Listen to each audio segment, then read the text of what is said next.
Hey guys, সবাই কেমন আছো? আশা করি ভালো আছো। মামরা ব্লগে তোমাদের সবাইকে স্বাগতম জানাচ্ছি।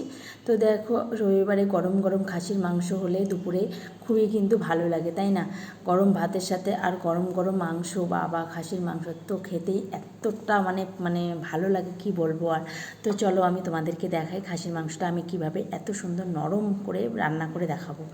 তো চলো, মাংসটাকে ভালো করে ধুয়ে নিয়ে দেখো, লবণ হলুদ মেখে কিন্তু সামান্য একটু জল দিয়ে আমি প্রেশারে একটু সিটি মেরে নেব। তারপরে একে একে আমি তেলে মানে কড়াইয়ে তেল দিয়ে জিরে, শুকনো লঙ্কা, তেজপাতা, একটু গরম মশলা, গোটা গরম মশলা সব কিছু দিয়ে, পেঁয়াজ, রসুন, গোটা রসুন সব কিছু দিয়ে একটু ভালো করে ভেজে নেব। নেওয়ার পরে এখানে কাঁচা লঙ্কাও কটা দিয়ে দিলাম। আমি যেহেতু কাঁচা লঙ্কা বেটে দিই না, কাঁচা লঙ্কা কিন্তু আমি গোটা গোটা দিয়ে দিই, মানে গোটা গোটা চিড়ে দিই আর কি। তো দেওয়া হয়ে গেল। এরপরে আমি পেঁয়াজ, রসুন, আদা বাটা যা যা মশলা আছে সব ওই তেলের মধ্যেই কিন্তু দিয়ে দেবো। তো তোমরা যদি এভাবে রান্না করে একবার খাও খাসির মাংস, তো দারুণ মানে হয়, এত সুন্দর টেস্টি হয় তো ভাবতে পারবে না। তোমরা রান্না করে দেখলেই বুঝতে পারবে। তোমরা প্লিজ এভাবে একটু খেয়েও খাসির মাংস রান্না করে, আমি যেভাবে করছি এভাবে। জানি না তোমরা কীভাবে করো, আমি জানি না। তো আমি কিন্তু এভাবে করি। দেখো, মাংসটা কিন্তু আমি জল ঝরানো মাংসটা কিন্তু আমি দিয়ে দিলাম সেদ্ধ। এতে আমি ভালো করে কষিয়ে নিয়ে এই যে মাংস, আলু টালু সব সেদ্ধ কষিয়ে নিয়েছি একবারে।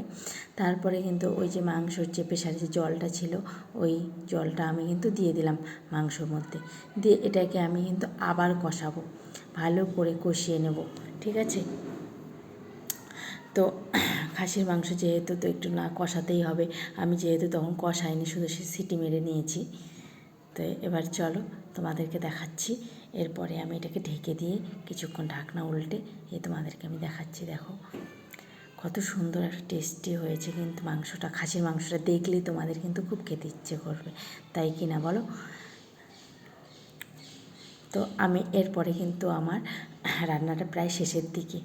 আমি এখানে গরম মশলা দিয়ে দিচ্ছি, গরম মশলা গুঁড়ো দিয়ে দিচ্ছি। দিয়ে আমি কিছুটা ঢেকে রাখবো কিছুক্ষণ, এই ধরো 2 মিনিট ঢেকে রাখবো। 2 মিনিট ঢেকে রাখার পরে আমি কিন্তু এটাকে আমি মানে সার্ভ করতে পারবো। তো আমার কিন্তু মাংসটা একদমই হয়ে গেছে, আমি এখন নামিয়ে নেব। দেখো নামিয়ে নিয়েছি, একদম কষা কষা মাংস, খাসির মাংস আর গরম ভাত দুপুরে রবিবারে জমে যায়। আর সবার ছুটি থাকে, হাজব্যান্ডেরও ছুটি থাকে, সবারই ছুটি থাকে। তো আমি কিন্তু এভাবেই রান্না করি খাসির মাংস। তো ভালো লাগলে প্লিজ লাইক, শেয়ার, কমেন্ট করে দিও। টাটা।